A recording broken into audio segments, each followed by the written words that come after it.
Hi, you're here with Tristan, Field Application Engineer at Nutaq. Welcome to this short video about MI125 crosstalk. MI125 is an analog to digital conversion card by Nutaq. It's a multi-channel card and it comes in two different configurations, 16 channels configuration and a 32 channels configuration where two cards are stacked together to make it 32 channels. The MI125 samples data at a rate of 125 megasamples per second, and the form factor of the card is FMC, which stands for FPGA mezzanine card. That means that the MI125 is actually a daughter card for an FPGA board. In this case, we're going to use the Perseus 601, which is the FPGA board by Nutaq based on the Xilinx Vertex 6 FPGA. We're going to be looking mainly at the crosstalk between the different channels on the same card. Crosstalk is oftenly used to characterize the quality of a multi-channel data acquisition card. So here I'm going to bring up MATLAB. After I install Nutaq's software tool suite, I get new demos from the MATLAB Help Demos menu. It's down at the bottom under Perseus 601. In this example, we're going to be looking at MI125 record demo. If I click on it, I get the demo sheet on the right-hand side. We have a block schematic showing what the signal path is going to be for this demo. So basically, we're going to acquire 16 different signals coming through each of the 16 channels of the MI125 card, and it's going to be recorded in the Perseus board's DDR3 RAM memory for a given period of time. After the recording is done, the data is going to be transferred from the board's memory to an external host computer via gigabit Ethernet. In the demo sheet, we have also step-by-step instructions on about how the demo is going to be run. So we're going to click on Open this model. That brings the Simulink workspace in which I will find a model made of blue blocks, which are Xilinx system generator blocks, as well as green blocks, which are blocks from the Nutaq's MBDK library. In this particular example, we're going to be looking at an array of 32 blocks. Each of them correspond to one channel of the MI125 card, and each of those channels are in this case rerouted to the SDRAM. Let me zoom in a bit here. To the SDRAM record block that's going to allow us to record the data in the Perseus DDR3 RAM memory. After the recording is completed, the SDRAM mem2host block as well as the RTDEX gigabit Ethernet blocks are going to be used to transfer the recorded data from the system to an external host using gigabit Ethernet, and that way we're going to be able to look at the data in MATLAB from an external host. As we have said, the MI125 is a daughter card for an FPGA board. So in this case, the Perseus 601 board with the Vertex 6 FPGA from Xilinx on it. In this case, the Simulink model serves to generate the FPGA bit stream that goes inside the Vertex 6 FPGA of the Perseus 601 board. And so I can do that by simply double-clicking on the system generator Redx here at the top left-hand corner of my model and click on Generate. For this example, this step was previously done, and the FPGA bitstream was downloaded via a JTAG interface into the FPGA of the board. Once the FPGA bitstream has been downloaded into the system, I'm going to use Nutaq's command line interface to trigger the acquisition on the 16 channels of the MI125 card at a sampling rate of 125 megasamples per second. I'm using here the Nutaq's command line interface script that was supplied with the software installation, so the installation of the Nutaq's software tool suite.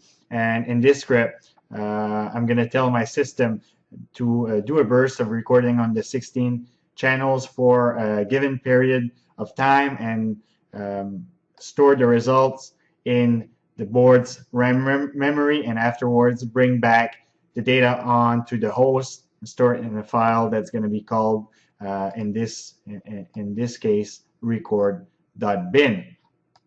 And what I have done is I have previously ran the acquisition script, and basically I have hooked in a single generator that I use to generate a pure sine wave that I'm gonna inject into channel number 1 of the MI125 card. And the goal here, as we have previously said, is to measure the amount of crosstalk between the different channels on the MI125 card. Channel isolation or channel crosstalk is typically used to characterize the quality of such a multi-channel data acquisition card. And so the sine wave generated by sine wave generator here is gonna cover half of the full scale or the whole dynamic range of the MI125 channel number 1, which corresponds to minus 6 dBFS. What we will do, or what I have previously done in this example, is I have excited channel number 1, and obviously we're going to look at the crosstalk between channel number 1 and 2, 1 and 3, 1 and 4, 1 and 5, and so on. But doing it for a pure sine wave is good. But what we have done is I have made this exercise several times, and each time I have increased by 10 megahertz the frequency of that sine wave. So what that gives us is an idea of the isolation between channel 1 and 2, 1 and 3, 1 and 4, 1 and 5 for 10 megahertz sine wave, and then for a 20 megahertz sine wave, 30 megahertz sine wave, 40 megahertz sine wave, and so on. So here I will use MATLAB to plot the result or the data recorded in each of those individual files, which correspond to exciting channel number 1 with a 10 megahertz sine wave, and then exciting channel number 1 with a 20 megahertz sine wave, exciting channel number 1 with a 30 megahertz sine wave, until I reach 60 megahertz with an increment of 10 megahertz each time. And so here in this figure, what I do is I plot the crosstalk on the MI125 as a function of the nth neighbor, or how far two separate channels are from one another physically on the MI125 card. So on the vertical axis here, I plot the crosstalk in dBs. And on the horizontal axis, I plot the nth neighbor. So if we take the red curve, which is the results for the 10 megahertz sine wave injected into channel number 1 of the card, the result where the nth neighbor is equal to 1, so that's as a matter of fact the first neighbor. That would be the amount of crosstalk between channel number 1 and 2, where the second neighbor is the amount of crosstalk between channel number 1 and 3. The third neighbor is the amount of crosstalk between the channel number 1 and 4, until you get down to the 15th neighbor, which would show the amount of crosstalk between channel 1 and 16. And so for the 10 megahertz sine wave, we have a value here of approximately minus 68 dBs. So that means for a frequency of 10 megahertz, there's 68 dBs of crosstalk between the channel number 1 and 2. We see that as we go further apart between the channels, so if we look at the difference between channel 1 and 2, 1 and 3, 1 and 4, 1 and 5, we notice that the crosstalk decreases as the nth neighbor increases, or as we get further on the board. Here I have put an horizontal black line at minus 84 dB. The reason for this is that the MI125 card is a 14-bit card. And so if you multiply roughly 6 dBs times 14-bit, gives you 84 dBs, which is the dynamic range of the MI125 card. So if we look again at the 10 megahertz sine wave which was injected into channel number 1 of the MI125 card, and look at the crosstalk for the first neighbor, second neighbor, third neighbor, fourth neighbor, and fifth neighbor, we realize that after the fifth neighbor, the crosstalk disappears, so it's completely lost underneath the noise floor.